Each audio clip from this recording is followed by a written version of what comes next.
अस्सलामुअलैकुम। कैसे हो आप लोग? उम्मीद करती हूँ ठीक होंगे आप सब। आप हैं एयू नॉवल स्टूडियो पर, जहां आपको मिलेगा कंप्लीट कहानियों की एंजॉयमेंट और किस्तवार कहानियों का सस्पेंस। नॉवल रीड करने से पहले वीडियो को लाइक कर देना और चैनल को सब्सक्राइब कर देना, और एक अच्छा सा कमेंट मेरी मेहनत के लिए। नॉवल असीरे जुनून, किस्त नंबर 4। माजी की गूंज। शाह हवेली की शानो शौकत उस दौर में अपनी मिसाल आप थी। आगा जान के 2 बेटे और 1 बेटी थे। बड़ा बेटा शहजीब शाह, उसके बाद जरमीन शाह और सबसे छोटा आयान शाह। शहजीब शाह की शादी ज़ैनरा बेगम से हुई तो हवेली की फजाओं में नई खुशबू फैल गई। शादी के 1 साल बाद ही नन्हा मीर शाह इस दुनिया में आया। आगा जान की आंखों का तारा, उनकी उम्मीदों की रोशनी। फिर जरमीन शाह ने खान हवेली के बड़े सपूत असद खान से पसंद की शादी कर ली। मोहब्बत से शुरू होने वाली कहानी का अंजाम मगर दुख भरा निकला। 8 साल बाद जरमीन ने अपनी बेटी हयाम खान को जन्म दिया। खान हवेली वाले अगरचे वजाहत में शाहों जैसे थे, दिल के अच्छे। असद खान ने औलाद के लिए दूसरी शादी कर रखी थी। इस बात का शाह हवेली वालों को पता चला तो जरमीन ने खुला ले लिया, तो शाह हवेली वालों ने जरमीन और हयाम को अपने पास बुला लिया। आगा जान ने ऐलान किया, अब ये हमारी बेटी है, हमारी इज्जत, दोनों इस हवेली में रहेंगी। यूं हयाम शाह हवेली का हिस्सा बन गई, जहां उसे कभी बाप की कमी महसूस नहीं होने दी गई। दूसरी तरफ आयान शाह की जिंदगी भी मुकम्मल थी। ज़ैनरा की बहन जिमरा शाह उसके नसीब में आई। अल्लाह ने पहले बेटा दिया, बासिल शाह, और फिर 4 साल बाद बेटी हुरैन शाह। जबकि शहजीब और ज़ैनरा के घर नन्ही मिन्नत शाह ने जन्म लिया। बेटियों की आमद से हवेली की रौनकें दो बाला हो गईं।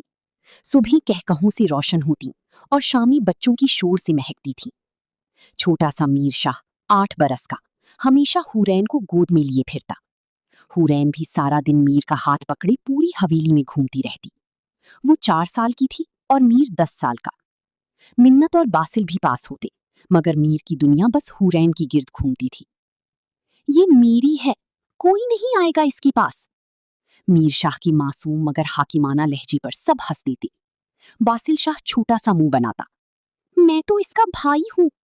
मीर फौरन सीना तान लेता, तुम मेरी बहन का भाई बन, ये मेरी रूह है, मेरी दुल्हन। सबकी लबों पर मुस्कुराहट फैल जाती। आगा जान की दिल में खुशी की लहर दौड़ जाती। उन्हें लगता जैसे तकदीर ने खुद उनके खानदान के लिए बंधन बुना हो। एक दिन सबकी नजरों से छुपकर नहीं, बल्कि खानदान की रजा से आगा जान ने हुरैन शाह और मीर शाह का निकाही सिगर कर दिया। उस दिन शाह हवेली की दीवान में अजानों की आवाज के साथ एक और गूंज भी थी, एक नन्ही रूह की नसीब में लिखी गई इश्क की इब्तिदा की। कमरे में दाखिल होते ही हयाम ने जूते एक तरफ फेंके और बैग बेड पर उछाला। मोबाइल उठाया तो स्क्रीन पर फरीहा कॉलिंग जगमगा रहा था। बगैर वक्त जाया किए कॉल उठाई। हाँ चुड़ैल, आज यूनी क्यों नहीं आई? दूसरी तरफ से फरीहा की शोख आवाज गूंजी। यार क्या बताऊं, गाड़ी खराब हो गई, ड्राइवर भी नखरे दिखाने लगा, फिर रिक्शा वाले ने बीच रास्ते छोड़ दिया। हयाम ने एक सांस में सारा हाल सुना डाला।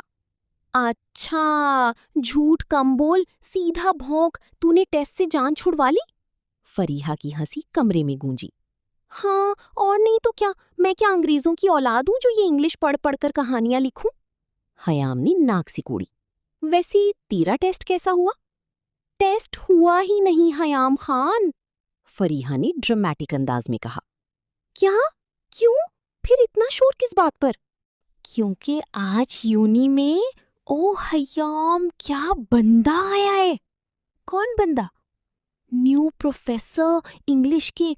उफ, क्या पर्सनालिटी है, तेरे नॉवेल के हीरो जैसे हैं सेम यार। सारा लेक्चर इंग्लिश में दिया, लेकिन जब बोलते हैं ना, दिल करता है बंदा बस उनके होठों को भसकर फ्री। हयाम ने शर्माते हुए उसे टोका। तो बता मैं क्या करूं अब? यार कल टेस्ट है, रेडी हो जा। ये सर बड़े स्ट्रिक्ट हैं, कसम से क्लास में मैमूना और लैला की भी बोलती बंद करवा दी। फरीहा ने मज़े ले लेकर खबर सुनाई। लेकिन कैसे रेडी करूं फ्री? मुझे इंग्लिश नहीं आती, मैं कोई बहाना मार लूंगी। हय्याम ने सर दबाते हुए दुपट्टा बेड पर फेंका। बहाना नहीं चलेगा जाने मन, ना ही चीटिंग। पहले बता रही हूं, अपना बंदोबस्त करके आना, इस बार मैं तेरी मदद नहीं कर सकती। फ्री, तू मुझे डरा मत, मतलब मैं फेल हो जाऊंगी इंग्लिश में। कुछ ऐसा समझ ली। फरीहा ने हंसते हुए जवाब दिया। फरीहा, शाह हवेली की इज्जत खाक में मिल जाएगी, मैं ऐसा नहीं होने दे सकती। अरे रिलैक्स हो जा, खूबसूरत तो तू है ही, कोई अदा दिखाकर काम बनवा लेना। फरीहा की बात पर हयाम ने माथे पर हाथ मारा। उफ खुदाया, कहाँ फंस गई हूँ, एक से बढ़कर एक नमूना। फोन बंद करते ही उसने बुक्स उठाई और साफ किताब के सफ़े पलटने लगी। चलो एंड से स्टार्ट करती हूँ। वो खुद को मोटिवेट कर रही थी, लेकिन 10 मिनट बाद ही सच्चाई सामने थी। किताब बंद, बाल बिखरे, चेहरे पर नाउमीदी। मेरे बस की बात नहीं इंग्लिश पढ़ना। उसने गुस्से से किताब बंद की, मोबाइल उठाया और मुंह फुलाते हुए नॉवल खोल लिया। कम से कम नॉवल ही दिल खुश कर देगा, ये इंग्लिश तो खून खुश कर देती है। वो बुड़बुड़ाती रही और पसे मंजर में दीवार पर लगी घड़ी टिक टिक करती उसकी इंग्लिश दुश्मनी पर मुस्कुरा रही थी। शाह हवेली की नाश्तागाह में सुबह की रोशनी झिलमिलाती खिड़कियों से अंदर आ रही थी। लंबी मेज पर सब लोग जमा थे, मगर फजा में एक अनजानी खामोशी छाई हुई थी। सबकी नजरें एक ही सिमत थीं, दरवाजे की तरफ। कुछ लम्हे बाद भारी कदमों की चाप सुनाई दी। मीर शाह सुर्ख आंखों के साथ, हाथ में शॉल दुरुस्त करता, हमेशा की तरह मुतवाजन मगर थकी कदमों से अंदर आया। चेहरे पर नींद की कमी साफ झलक रही थी, मगर वक़ार वैसा ही कायम था। कुर्सी खींचकर बैठा तो कमरे की फजा में जैसे एक खामोश सा रौब फैल गया। आगा जान ने नरमी से कहा, मीर। जी आगा जान। बासिल शाह परसों आ रहा है, इस्तिकबाल का सारा इंतजाम खुद देख लेना, किसी भी चीज में कमी नहीं होनी चाहिए। आखिर हमारा छोटा सरदार है और अब डॉक्टर बनकर लौट रहा है। मीर शाह के लबों पर हल्की सी मुस्कुराहट उभरी। जी आगा जान, बहुत खुशी की बात है, मैं सब देख लूंगा, आप फिक्र ना करें।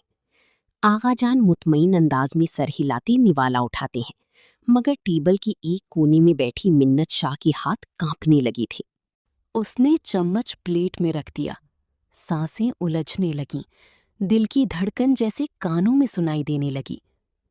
तबीयत ठीक नहीं लग रही गुड़िया?